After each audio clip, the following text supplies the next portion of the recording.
കന്യാകുമാരിയിൽ നിന്ന് ഏകദേശം 7 കിലോമീറ്റർ മാത്രം അകലെയായിട്ടുള്ള ഈ ചരിത്രം ഉറങ്ങുന്ന കോട്ടയിലേക്കാണ് ഇന്ന് നമ്മളുടെ യാത്ര.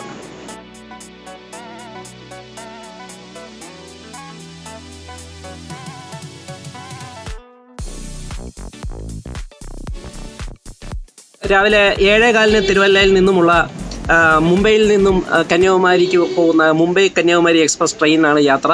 ഏകദേശം 7:15 തിരുവല്ലയിലെത്തുന്ന ഈ ട്രെയിൻ ഒരു 12:30 1 മണിയോടുകൂടി, അതായത് വലിയ ലേറ്റ് ആകുന്നില്ലെങ്കിൽ ഒരു 12 മണി 1 മണിയോടുകൂടി കന്യാകുമാരിയിൽ എത്തിച്ചേരും. അപ്പോൾ എന്നിട്ട് കന്യാകുമാരിയിൽ നിന്നും 7 കിലോമീറ്റർ യാത്രയാണ് വട്ടക്കോട്ടയിലേക്കുള്ളത്.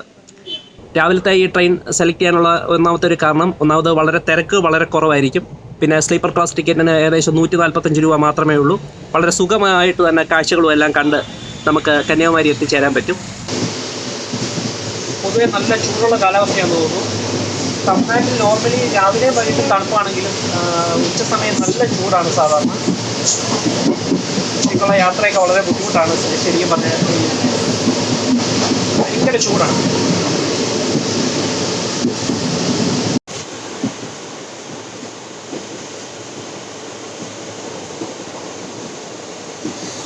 നാഗർകോവിൽ സ്റ്റേഷൻ കഴിഞ്ഞു. ഇപ്പം കന്യാകുമാരിയായി. ഇപ്പം ഏകദേശം 1 മണിയോട് അടുത്ത് സമയമാകുന്നു. ട്രെയിൻ അല്പം ലേറ്റായിട്ടാണ് എത്തിയിരിക്കുന്നത്. കന്യാകുമാരി സ്റ്റേഷൻ.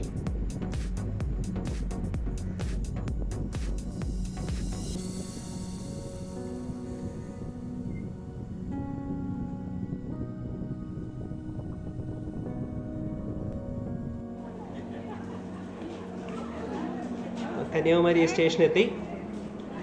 എന്നെപ്പോലെ തന്നെ എല്ലാവരും ട്രെയിനിൽ നിന്ന് ഇറങ്ങുകയാണ്. ഈ ട്രെയിൻ ഇവിടം വരെ ഉള്ളൂ. കൂടുതൽ ആൾക്കാരും കന്യാകുമാരി കാണുന്നതിന് വേണ്ടി വന്നിരിക്കുന്നതാണ്. അപ്പോൾ ഇനി ഇവിടെ നിന്ന് എൻ്റെ ഒരു സുഹൃത്തിൻ്റെ കൂടെയാണ്, കാറിലാണ് വട്ടക്കോട്ടയിലേക്ക് പോകുന്നത്. ഇതാണ് എൻ്റെ കൂട്ടുകാരി സന്ധ്യ. ആള് പകുതി തമിഴ്നാട് പകുതി മലയാളിയാണ്. അപ്പം തമിഴ്നാട്ടിലുള്ള യാത്രകൾ നമ്മളിങ്ങനെ പോകുമ്പം തമിഴ് അറിയാവുന്ന ഇതുപോലുള്ള ആരെങ്കിലും ഒരു ഫ്രണ്ടിനെ കൂടെ കാണും. അല്ലെങ്കിൽ നമുക്ക് ആക്ച്വലി കമ്മ്യൂണിക്കേഷൻ അതുപോലുള്ള കാര്യങ്ങളൊക്കെ ഇച്ചിരി ബുദ്ധിമുട്ടാവും. അപ്പം തമിഴ് പേഷ്യൻ്റെ അടുത്തെല്ലാം സന്ധ്യ പേശും. നമ്മൾ മലയാളം പേഷ്യൻ്റെ അടുത്തെല്ലാം നമ്മൾ മലയാളം നന്നായിട്ട് പേശും.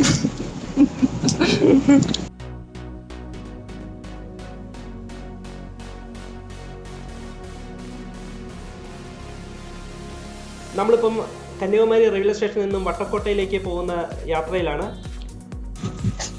ഇത് നമ്മൾ വട്ടക്കോട്ടയിലേക്ക് പ്രവേശിക്കുന്നതിന് മുമ്പ് ലീപുരം പഞ്ചായത്തിൻ്റെ ഒരു എൻട്രൻസ് ഫീസ് ഉണ്ട് ഇവിടെ. ബസ്സിന് 40 രൂപ, വാനിന് 30 രൂപ, ഓട്ടോയ്ക്ക് 10 രൂപ, കാറിന് 25 രൂപ. അപ്പം നമ്മൾ നമ്മുടെ കാറ് കിടക്കുന്നതിന് വേണ്ടി ഇപ്പം 25 രൂപയുടെ ഒരു ടിക്കറ്റ് എടുത്തിട്ടുണ്ട്. നമ്മളിനി പതുക്കെ അകത്തേക്ക് പോകുന്നു. നമ്മൾ വട്ടക്കോട്ടയോട് ഏകദേശം അടുക്കുന്നു. ഈ കാണുന്നതെല്ലാം വട്ടക്കോട്ട സന്ദർശിക്കാൻ എത്തിയ സന്ദർശകരുടെ വാഹനങ്ങളാണ്. നമ്മുടെ വാഹനവും ഇതുപോലെ ഇവിടെ പാർക്ക് ചെയ്ത ശേഷം നമുക്ക് കോട്ട കാണാൻ അകത്തേക്ക് പോകാവുന്നതാണ്. വണ്ടി പാർക്ക് ചെയ്ത് കഴിഞ്ഞ് നമ്മൾ നോക്കുമ്പം തന്നെ നമുക്ക് കോട്ടയെക്കുറിച്ചുള്ള ഒരു ഏകദേശ ധാരണ തന്നെ കിട്ടും. വളരെ വലിയൊരു കോട്ട തന്നെയാണിത്. ഇത് നമ്മൾ കോട്ടയിലേക്ക് പ്രവേശിക്കുന്നതിന് തൊട്ട് മുമ്പുള്ളൊരു താക്കീതാണ്. ഇതിൽ ആദ്യത്തെ താക്കീത് മലയാളികൾക്കാണ്. എനിക്ക് തോന്നുന്നു ഇവർക്ക് മലയാളികളെയാണ് ഏറ്റവും കൂടുതൽ പേടിയെന്ന് തോന്നുന്നു. അത് കഴിഞ്ഞിട്ടാണ് ഹിന്ദിക്കാരെയും ഇംഗ്ലീഷുകാരെയും അവർ ചേർത്തിരിക്കുന്നത്.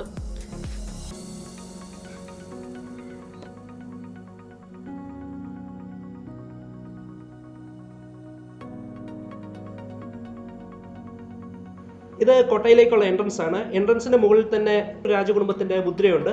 നമുക്ക് കയറുന്നതിന് എൻട്രൻസ് ഫീസുകളൊന്നുമില്ല. നമ്മൾ അകത്തേക്ക് പ്രവേശിക്കുകയാണ്.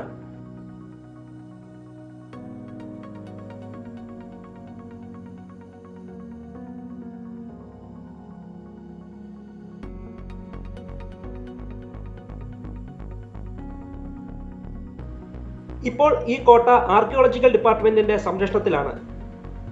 ഈ കോട്ടയുടെ നിർമ്മാണത്തെക്കുറിച്ച് പറയുകയാണെങ്കിൽ, കുളച്ചൽ യുദ്ധത്തിൽ മാർത്താണ്ഡവർമ്മ മഹാരാജാവിനോട് ദയനീയമായി പരാജയപ്പെട്ട് യുദ്ധ തടവുകാരനാകുകയും പിന്നെ മാർത്താണ്ഡവർമ്മ മഹാരാജാവിന്റെ വിശ്വസ്തനാകുകയും ചെയ്ത ക്യാപ്റ്റൻ ഡി ലിനോയ് എന്ന ഒരു ഡച്ച് സൈനികന്റെ മേൽനോട്ടത്തിൽ 1729-1758 കാലഘട്ടത്തിൽ പണികഴിപ്പിച്ചതാണ് എന്നത് ഏതൊരു ഇന്ത്യക്കാരനും അഭിമാനിക്കാവുന്ന ഒന്നാണ്. ഇദ്ദേഹമാണ് വെടിമരുന്നും വെടിക്കോപ്പുകളും അന്യമായിരുന്ന മാർത്താണ്ഡവർമ്മ മഹാരാജാവിന്റെ സൈന്യത്തെ ഡച്ച് സൈനിക രീതിയിൽ പരിശീലിപ്പിച്ച് പ്രാപ്തരാക്കിയത്.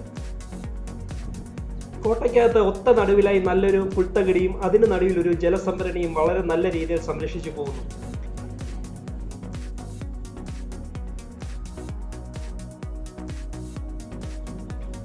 അക്കാലത്ത് സൈന്യത്തിൻ്റെ ഭാഗമായിരുന്ന ആനകളും കുതിരകളും എല്ലാം തന്നെയും ഈ ജലസംഭരണിയിലെ വെള്ളമാണ് ഉപയോഗിച്ചിരുന്നത്.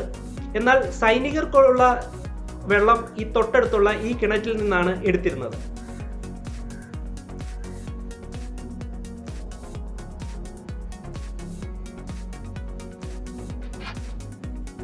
ഇത് ഈ കോട്ടയ്ക്കകത്തുള്ളൊരു കൽമണ്ഡപമാണ്. പണ്ട് കാലങ്ങളിൽ ഈ സൈനികർ പരിശീലന സമയത്ത് വിശ്രമിക്കുന്നതിനും ആയുധങ്ങൾ സൂക്ഷിക്കുന്നതിനും ഒക്കെ ഉപയോഗിച്ചിരുന്ന ഒരു കൽമണ്ഡപമാണ്.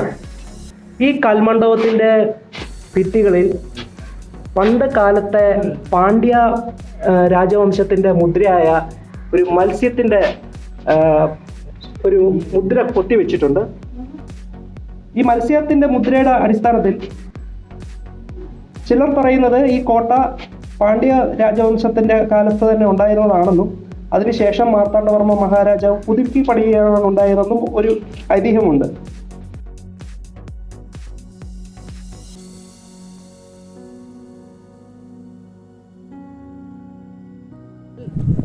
കോട്ടയുടെ മുകളിലേക്ക് എത്തുന്നതിന് വേണ്ടി 2 സ്ഥലങ്ങളിലായി കൽപ്പടവുകളുണ്ട്. അതിൽ ഒരു കൽപ്പടവ് ചരിഞ്ഞ രീതിയിലാണ് ചെയ്തിരിക്കുന്നത്. പണ്ട് കാലങ്ങളിൽ ഭാരമുള്ള വസ്തുക്കൾ കോട്ടയുടെ മുകളിൽ എത്തിക്കുന്നതിന് ഈ ചരിഞ്ഞ കൽപ്പടവായിരിക്കാം ഉപയോഗിച്ചിരുന്നത്, പീരങ്കി പോലുള്ള കാര്യങ്ങൾ കോട്ടയുടെ മുകളിൽ എത്തിക്കുന്നതിന്.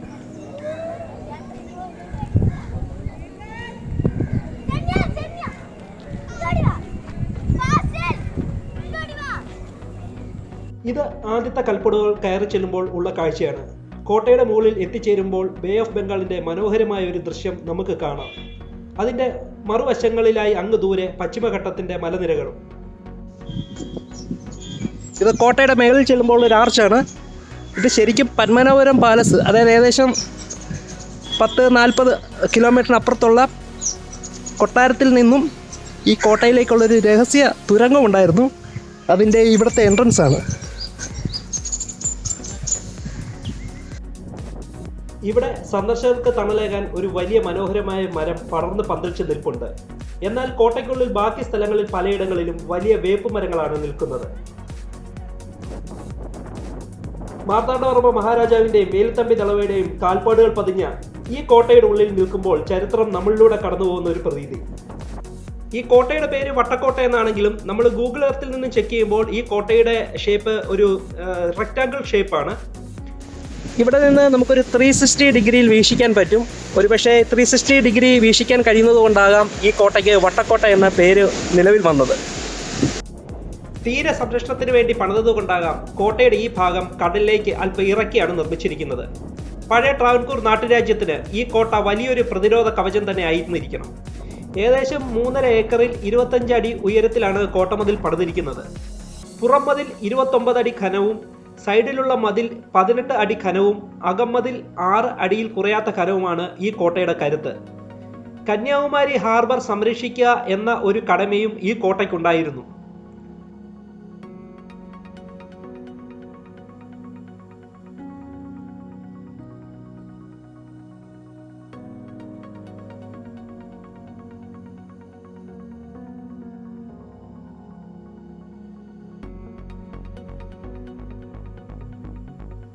ഇവിടെ നിന്ന് കാണാവുന്ന, ദൂരേക്ക് നോക്കുമ്പോൾ കാണാവുന്ന 2 ചെറിയ കെട്ടിടങ്ങൾ ഇവിടെ നിന്ന് കാണാൻ സാധിക്കുന്നുണ്ട്. അത് കുടംകുളം ന്യൂക്ലിയർ പവർ സ്റ്റേഷനാണ്.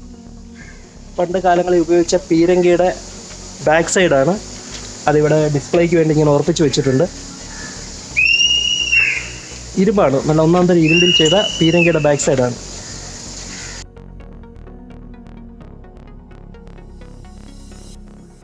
കോട്ടയ്ക്ക് താഴെയായി വിശാലമായ ഒരു ബീച്ചുണ്ട്.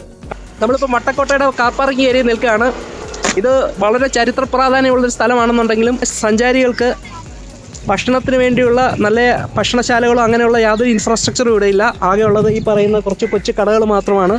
കരിക്ക്, നാരങ്ങയുള്ള സർബത്ത് അതുപോലുള്ള സാധനങ്ങൾ മാത്രമേ അവൈലബിൾ ആയിട്ടുള്ളൂ. അതുകൊണ്ട് ഇത് ഇവിടെ വിസിറ്റ് ചെയ്യാൻ വരുന്നവർ ഭക്ഷണം കരുതേണ്ടതാണ്, അല്ലെങ്കിൽ വളരെ ബുദ്ധിമുട്ടായിരിക്കും. ഇത് നമ്മൾ വട്ടക്കോട്ടയിൽ നിന്നും ഇറങ്ങിയ ശേഷം താഴെ കണ്ട ബീച്ചിലേക്കുള്ള റോഡാണ്. കണ്ട അങ്ങ് ദൂരെ കാണുന്നതാണ് നല്ല വിശാലമായ ബീച്ച്. നമ്മൾ പലരും കോട്ടയുടെ മുകളിൽ നിന്ന് കാണും. ഇപ്പം നമുക്ക് ബീച്ചിലോട്ട് ഇറങ്ങാൻ പോവാണ്. ഇവിടെ ഒരു ചെറിയ അമ്പലമൊക്കെ ഉണ്ട്. എനിക്ക് തോന്നുന്നു വണ്ടി കുറച്ചും കൂടെ മുമ്പോട്ട് മാറ്റി പാർക്ക് ചെയ്യാമെന്ന് വിചാരിക്കുന്നു. പോട്ടെ അതാണ്ട് അങ്ങോട്ട് പോട്ടെ, അങ്ങ് വേണ്ട അവിടെ വരെ പോട്ടെ. ഏകദേശം ബീച്ചിൻ്റെ വളരെ അടുത്ത് വരെ നമ്മുടെ വണ്ടി എത്തും.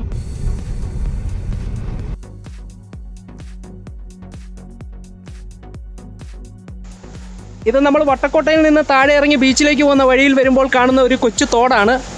അവിടെ ഒരു ചെറിയ വെള്ളച്ചാട്ടം പോലുണ്ട്. എന്നിട്ട് ഈ വെള്ളം പതുക്കെ ഒഴുകി ഈ കടലുമായിട്ട് ചേരുകയാണ്. നമുക്ക് കടൽ തീരത്തോട്ട് പോകാം. ഇനിയും കടൽ ബീച്ചും ഒക്കെ കിടക്കുന്നു. എല്ലാം നമുക്ക് കണ്ടിട്ട് തിരിച്ചു വരാം. ഇത് കോട്ടയുടെ താഴെ നിന്നുള്ള ഇത് കോട്ടയ്ക്ക് താഴെയുള്ള ബീച്ചിൽ നിന്നുള്ള കോട്ടയുടെ വ്യൂ ആണ്. ഇത് നമ്മൾ ബീച്ചിലോട്ടുള്ള വഴിയാണ്. കുറച്ച് സ്ഥലത്തൊരു വെള്ളമുണ്ട്. നമ്മളിവിടെ കിടക്കണമെങ്കിൽ ഷൂ ഊരിയ രക്ഷയുള്ളൂ.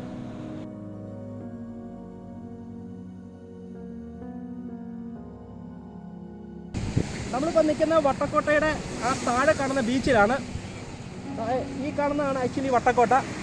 അപ്പം നമ്മൾ ഏത് സ്ഥലത്ത് ചെന്നാലും ആ സ്ഥലത്തിനെ കുറിച്ച് ഓർക്കുന്നതിന് വേണ്ടി അവിടെ നിന്ന് എന്തെങ്കിലും ഒരു സാധനം മേടിച്ചുകൊണ്ട് പോകുന്നൊരു സ്വഭാവമുണ്ട്. അപ്പോൾ ഇവിടെ കടകളിൽ സാധാരണ കരിക്കും അങ്ങനെയുള്ള കാര്യങ്ങളുള്ളൂ. പക്ഷെ നമുക്ക് ബീച്ചിൽ നിന്നും ഒരു നല്ലൊരു സാധനം കിട്ടി വീട്ടിൽ കൊണ്ട് വെക്കുന്നതിന് വേണ്ടി. ഒരു ഞണ്ടിൻ്റെ കൈ. ശരിക്കും നൂറ്റാണ്ടുകൾക്ക് മുമ്പ് നമ്മുടെ ഇപ്പം നമ്മൾ കാണുന്ന പോലുള്ള യാതൊരു ടെക്നോളജിയും, അതായത് JCB അതുപോലെ യാതൊന്നും ഇല്ലാതിരുന്ന ഒരു കാലത്ത് ഇത്രയ്ക്കും വലിയൊരു കോട്ട, അതും ഇതുപോലൊരു കടലിനോട് ചേർന്ന് കടലിലോട്ട് ഇത്ര ഇറക്കി കെട്ടിയിരിക്കുന്ന ഒരു കോട്ട ചെയ്തിട്ട് 18ാം നൂറ്റാണ്ടിൽ ചെയ്തിട്ട് ഇന്നും അത് ഒരു കേടുപാടും ഇല്ലാതെ നിലനിൽക്കുന്നുണ്ടെങ്കിൽ അന്ന് ചെയ്ത ആ വ്യക്തികളെ നമ്മൾ മനസ്സിലൊന്ന് നമിച്ചിരിക്കണം. അതിൽ ഒരു തെറ്റും ഞാൻ കാണുന്നില്ല.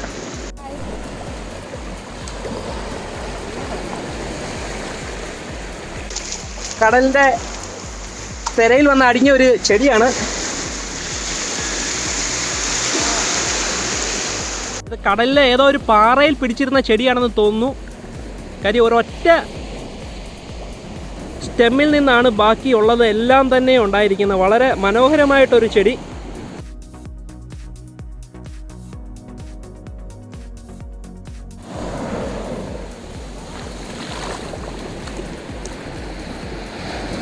അടുത്ത ചെടി വന്നു, അടുത്ത തിരക്ക്.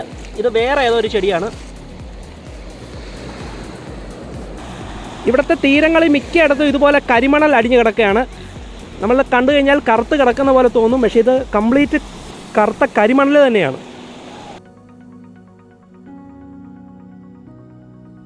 പണ്ട് നമ്മൾ കന്യാകുമാരിയിലൊക്കെ പോകുമ്പോൾ മേടിക്കാൻ കിട്ടുന്ന കടൽക്കുറ്റി പെൻസിൽ എന്ന് പറയുന്നൊരു സാധനമാണ്. ഇത് കടലിലുള്ള എന്തോ ഒരു ഇതിൻ്റെ പുറത്തുള്ളതാണ്.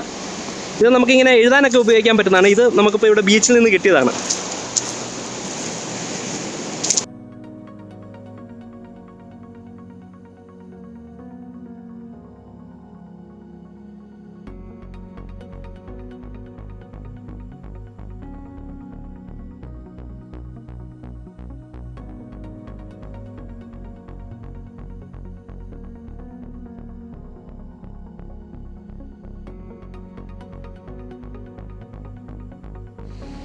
ഞങ്ങളുടെ ഈ പറക്കലിൽ നിന്നും പ്രചോദനം കൊണ്ടിട്ട് കൂടുതൽ ആൾക്കാർ ഈ മേഖലയിലോട്ട് എത്തിച്ചിട്ടുണ്ട്. അവർ ഇതേപോലെ തന്നെ പല കാര്യങ്ങൾ പറക്കുകയാണ്.